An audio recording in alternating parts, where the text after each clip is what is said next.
What's going on, guys, gals, non-binary pals? Artisan Kane here with another TPL preview.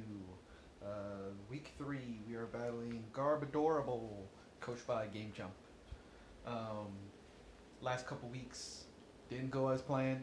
We're 0-2 right now, so we really need to get it together. And I think this week we've got a pretty good matchup favoring us to get us on the right track here. So let's start out with looking at GameChump's team here. Um, First up is Corviknight.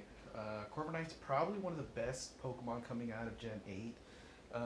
Super, super bulky. It's got access to a bunch of um, viable move sets. Bulk up body press, roost keeps that thing alive. It can U-turn for momentum, defog to get rid of hazards. Um, so it's a really big threat. Like I said, with being so bulky, it can definitely take a hit, whether it's defense or SPDEF.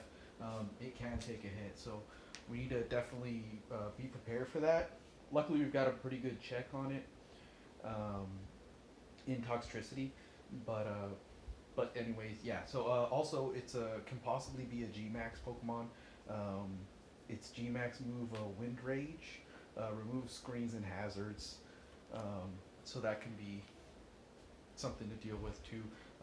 My team really doesn't run screens, not yet, anyways. So it won't be an issue for us this week. Next, we've got Umbreon. It's a pretty spadef, bulky tank. It's also a really, uh, it's a utility player. One of the best evolutions.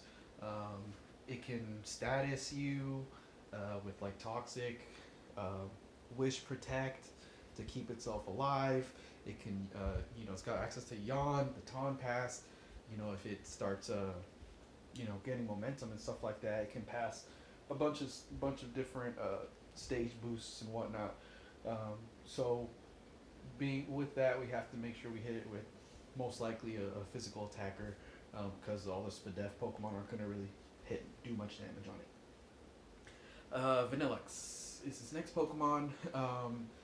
Vanillux is a possible lead.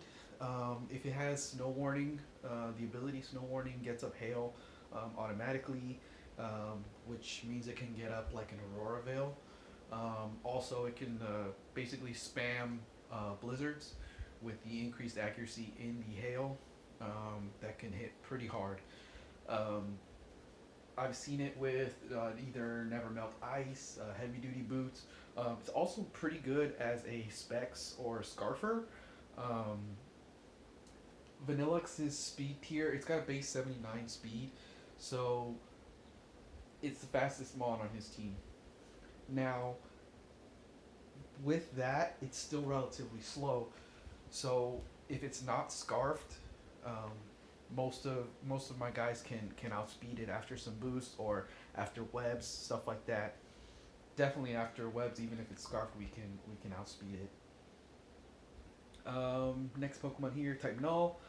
Um, with Eviolite, it becomes extremely annoying to deal with because it gets that extra bulk. It does have a pretty limited move pool, but it has things like Thunder Wave, so it can status you while it's sword dancing and boosting its attack. Um, Machamp here, it has access to Guts, so if it's running a Flame Orb set, um, it's basically like a poor man's Conkeldurr. I think Conkeldurr is the best Guts user, but Machamp and Obstagoon are also really good Guts users. So we have to be ready for that increased attack. Um, so we it is also slow, so um, we can make sure that we're hitting it first before it gets a chance to set up and stuff. Gmax Machamp is also a thing now recently. Um, its Gmax move increases the crit stage. So if it's not Guts, Flame Orb, and it's holding something like the what is it, Scope Lens, I think, that increases the stat stage. So if he's got an item that already boosts the critical hit stage, and then he uses one of those, then we're talking about something crazy like 50% chance of getting a crit, which which can definitely take a chunk out of just about any mon in the G-Max form.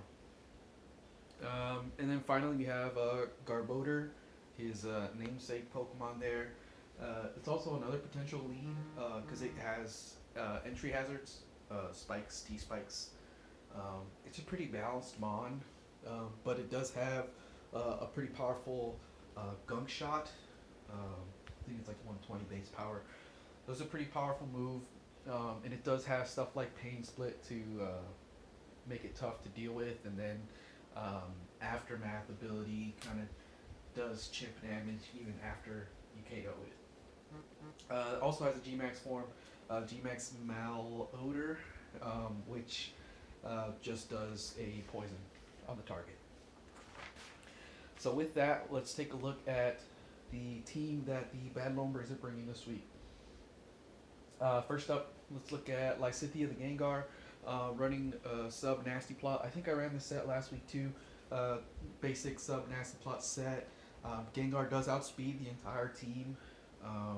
So if we get a good switch in, we can get up a free sub and then plot up. Similar to what we did week 1. Running Black Sludge for longevity after we get that substitute up. Next we got Avalugg. Avalugg, a little bit different moveset we're doing this week. Rapid Spin, Body Press, Roar, and Iron Defense. Iron Defense helps us with the bulk of his team because most of his mons are physical attackers. So after we get that +2 boost from an Iron Defense, we can wall just about everything. And the reason Roar is there is so we don't get pressure stalled by Corviknight. If Corviknight comes in and tries to bulk up in our face to hit us with like Body Press, we can just roar it out, and we can make sure it's not just boosting and boosting and boosting. Because after Corviknight gets a couple of those in, the Body Press that it hits is extremely hard, especially if he puts the EVs in defense. Then we got Marianne Scrafty. Scrafty's also running a different set this week, running Moxie ability, Leftovers, Dragon Dance Substitute, Knockoff for stab coverage. Knockoff also helps get rid of things like the Flame Orb on Machamp if it's holding something like that. Also can help us with Umbreon if it's holding lefties, Corviknight if it's holding lefties, Garbodor if it's holding Black Sludge, and Brick Break. The reason for Brick Break is Aurora Veil. Aurora Veil can be a real pain in the butt. So what we really want to make sure to do is, if Vanillux is running an Aurora Veil set, that we use Brick Break to get that out of the way immediately. That helps the rest of my team and Scrafty itself do the damage that it should be doing, and not the half that Aurora Veil protects. I have an interesting EV set on Scrafty. I've got 148 EVs in speed. That is because after a Dragon Dance at +1 speed, we outspeed a non-Scarf Vanillux. So if we can get that up, we can just start hitting off Brick Breaks on the Vanillux and knocking it out pretty easily. That also helps outspeed basically the rest of his team, since Vanillux is the fastest mon. Rabambi this week is more or less a suicide lead. We definitely want Sticky Web up first thing. That does invite in Corviknight to defog. But like I said, it's not a big deal because we've got Toxtricity there, so we can just web up and then U-turn out to Toxtricity if Corviknight comes in. I've also got Aromatherapy in case Rabambi is around for late game and there's any sort of healing that needs to be done. Like I said, Thunder Wave is typical on type Null. Also with Garbodor, it can poison a lot of people. So, if it's poisoning a lot of my team, I can just use aromatherapy and heal up, even if that means that sacrificing Rabombi. But if I can heal up the rest of my team, it's worth it. Toxicity. So we are running specs again. It does, according to the calculations, it does one hit KO, um, max HP, max defense, careful Corviknight with overdrive. So once we get up webs, if Corviknight comes in to try to defog it away, we can either force the Corviknight out, or it's basically going to die after, or it's going to faint after that 1-hit KO with overdrive. He doesn't have an electrical immunity on his team, so even if he does switch out a Corviknight, that's a pretty free overdrive. It's going to hit anything pretty hard. Like I said, Umbreon's the only kind of like special defense bulky mon, and even that's going to take 25 to 30% probably. Last mon is Dracovish. Now, Hilda Dracovish this week, I'm running a choice band set. The reason for that is, like I said, the team that we're facing is pretty slow. So if I get webs up and they stay up, we can outpace the entire team besides Vanillux. So we need to get Vanillux out of the way. Once we do, we make sure we're not gonna get hit by any blizzards or freeze dry on Dracovish. So Dracovish can just fly through the team. It one hit KOs everything except for Corviknight if it's running a defensive nature and EVs, and type null with Eviolite. But it does do huge damage, and it's guaranteed 2-hit KO for those two Pokemon. So that's also kind of a reason why aromatherapy is important on Rabombi, in case Rabombi's alive. If somehow we get burned or paralyzed on Dracovish, we want to get that out of the way, because reducing our attacker speed is really neuters what Dracovish can do.